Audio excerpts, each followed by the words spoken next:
South Korea identifies hospital at the center of MERS outbreak. Legal challenges relating to political reform. And Aung San Suu Kyi to visit China.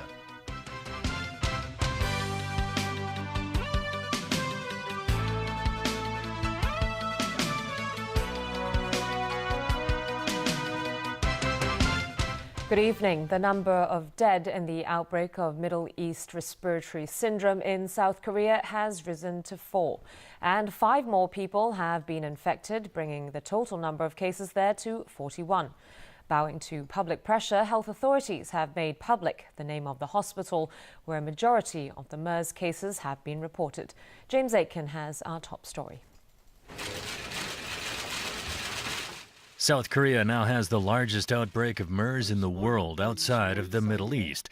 But the World Health Organization says there's no evidence yet of sustained transmission.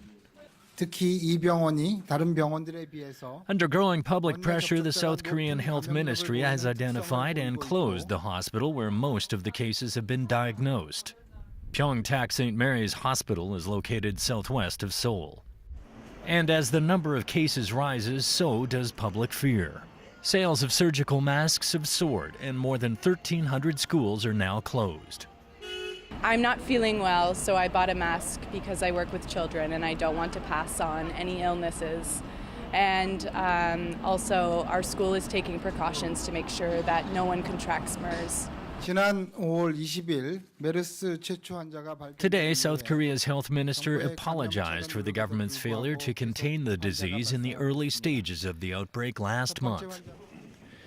Still, national authorities and municipal officials continue to point fingers over the handling of the outbreak, blaming each other for sitting on vital information or releasing the wrong information. The WHO has not recommended travel restrictions, but South Korea's neighbors are growing increasingly concerned. Thousands of travelers in the region have already canceled trips to the country. The World Health Body said today it would send a team to South Korea to review the situation and assess the response. Under international regulations, the WHO has the authority to investigate disease outbreaks that may require international cooperation. Meanwhile, mainland authorities say they have contacted and are monitoring all individuals who had close contact with China's first case of MERS. The South Korean man tested positive after breaking voluntary quarantine at home and traveling to the mainland via Hong Kong last week. James Aitken, TVB News. Here in Hong Kong, new precautionary measures are being implemented at the airport in the fight against MERS. Chief Executive Leung Chun-ying and Secretary for Food and Health Ko Wing-man were at the airport today to inspect health facilities there. The Department of Health announced that from today, flights arriving from South Korea will land in a designated area, and those on board will have their temperatures taken. Passengers with symptoms such as fever will be checked more thoroughly. Those with respiratory symptoms and who had visited healthcare institutions in South Korea will be quarantined and tested further. The High Court today heard a case against the government's political reform commercials. At the heart of the argument is whether these ads are serving the public interest. Ronnie Samtani reports. 5 million voters electing the chief executive for the first time. The judicial review challenges the government's political reform commercials that have been airing on both television and radio since April. Retired photographer Chung Wing-tat is being represented by former Bar Association Chairman Paul Xie, who said the Communications Authority blindly followed the government's orders.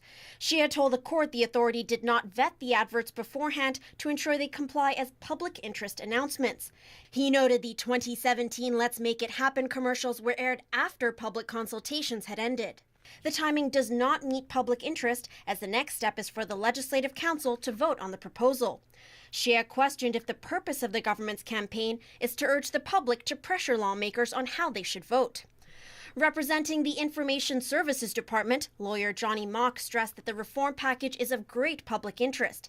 He said the government has the responsibility to help the public understand different stages of its work. A decision is now expected next week. Another leave for judicial review surrounding political reform sought by student activist Yvonne Leung was shot down today. Leung's case challenged the legitimacy of the second-round political reform consultation document. She said it was based on the framework set by the National People's Congress Standing Committee last August, but that such a decision is not legally binding here in Hong Kong. The High Court today ruled against her, saying Hong Kong courts do not have the authority to overturn decisions made by the NPC Standing Committee. The judge said at present it is not known if the Legislative Council will endorse the government's political reform package. He added that the court should avoid interfering with the legislative process as far as possible. Ronnie Samtani, TVB News. Still no breakthrough on political reform after top government officials met with a group of Democratic Party legislators today. And as Minna Mong reports, there is growing concerns about security at LegCo, where a vote on the package will be held later this month. It's seen as the government's last-ditch attempt to win support for its political reform package. But after meeting with Carrie Lam this morning, the Democrats said there's still no breakthrough. We told the government that there is no way that the Democratic Party will support the current political reform package on the table, because we do not think it would provide Hong Kong people with genuine choice. And that's exactly what the Hong Kong people have been fighting for several decades. Lau added that the Chief Secretary for Administration should be honest and admit that under the current package, there's no way Pan-Democrats can become CE candidates.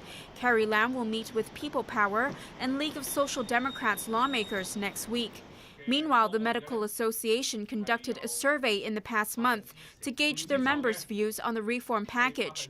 Out of the 6,659 responses received, 47.4% said they accepted the government's proposal, while 49.7% said they did not. While council members and the president refuse to speak on behalf of the association, they do hope medical sector lawmaker Leung Ka-Lau will cast his vote in LegCo according to the poll results. In another development, LegCo President Tsang Yok-sing took to the airwaves this morning and reiterated his desire that legislators pass the package. And he said security at LegCo will be stepped up when the vote takes place later this month.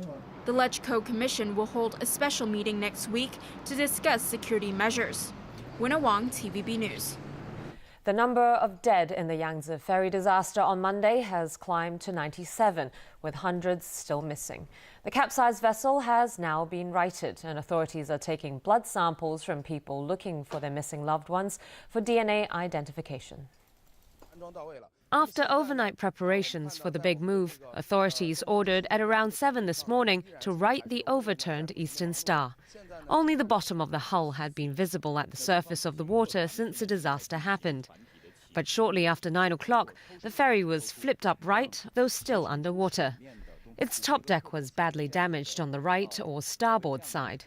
Mainland media reported that authorities had stabilized the vessel by running a steel cable through it, connected to two 500-ton salvage ships. Divers welded 8 bars at the bottom of it to secure more cables to help turn the ferry back up. But it wasn't an easy mission because the ferry had been resting on the bottom of the rocky riverbed. Authorities are now arranging to pump out the water trapped inside to make the ferry buoyant again and allow rescuers to search for the rest of the missing people. As for the bodies recovered, family members of those missing have been undergoing DNA tests for faster identification. Scores of people have rushed from all over the country to Jianli County to look for their loved ones. A list of the handful of survivors is posted at the local hospital, surrounded by anxious family members scanning the names desperately. But the vast majority will find nothing but disappointment. The ferry was carrying 456 people when it sank amid bad weather on Monday night. Despondent relatives who failed to find their loved ones at the hospital have now left for the funeral home instead, hoping for at least a sense of closure. Myanmar opposition leader and Nobel Peace Laureate Aung San Suu Kyi will visit China next week. She'll lead a delegation and stay in the country from next Wednesday to Sunday. Xinhua News Agency said the Communist Party of China invited her for the visit.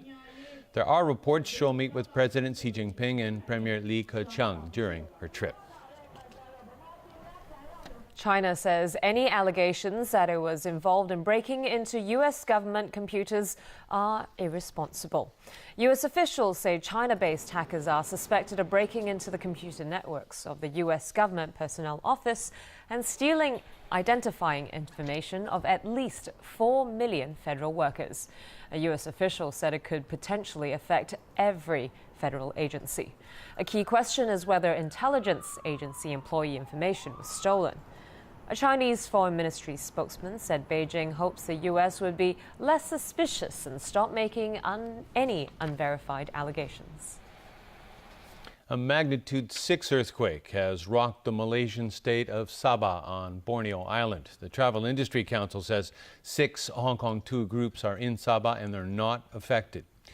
The U.S. Geological Survey says the epicenter of the quake was about 54 kilometers from the state capital of Kota Kinabalu. Local officials say the earthquake lasted about 30 seconds and caused minor damage to buildings. Several mild aftershocks have also rattled the area, but no casualties have been reported. The region is popular with foreign and domestic hikers, and several tourists are stranded on Mount Kinabalu, one of Southeast Asia's highest mountains. Officials say rescue operations are underway. And still ahead in our news tonight. Home prices once again scale new heights. The plot thickens in FIFA corruption scandal. And the Warriors draw first blood in the NBA Finals.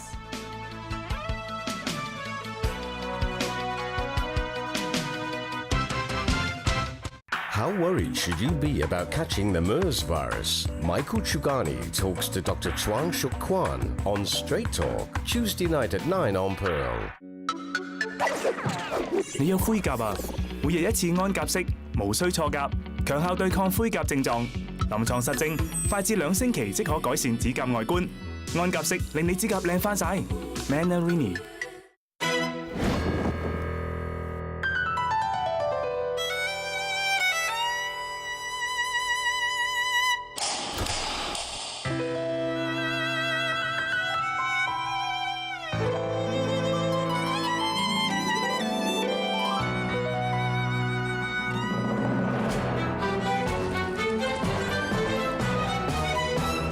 Masterpiece is about perfection. Schultes, Mia Cucina.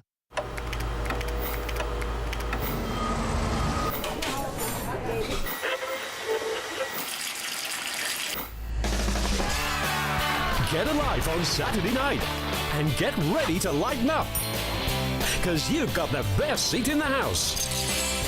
Overloaded with the best fun and action. Pearl is out to make Saturday night the most exciting night of the week. So go ahead and get a life on Saturday night, right here on Pearl.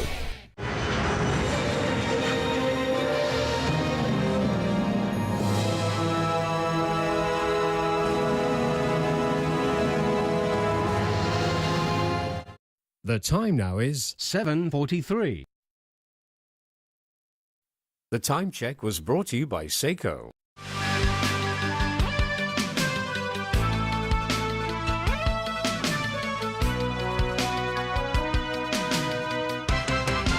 Welcome back. Local property prices continue to hit new highs. This is due mainly to the increasing demand for small and medium-sized flats. Evelina Leung reports. There seems to be no end in sight to rising property prices. According to the Rating and Valuation Department, prices went up at an even faster pace in April. The private domestic price indices hit a record 297.1, with prices going up for the 13th straight month. Prices rose 1.92% from the month before and more than 20% compared with April 2014. Once again, small and medium-sized flats led the charge. Prices of units of less than 430 square feet rose 2.16%, while those measuring 431 to 752 square feet rose 2%. The increases surpassed those of bigger flats. The figures also show that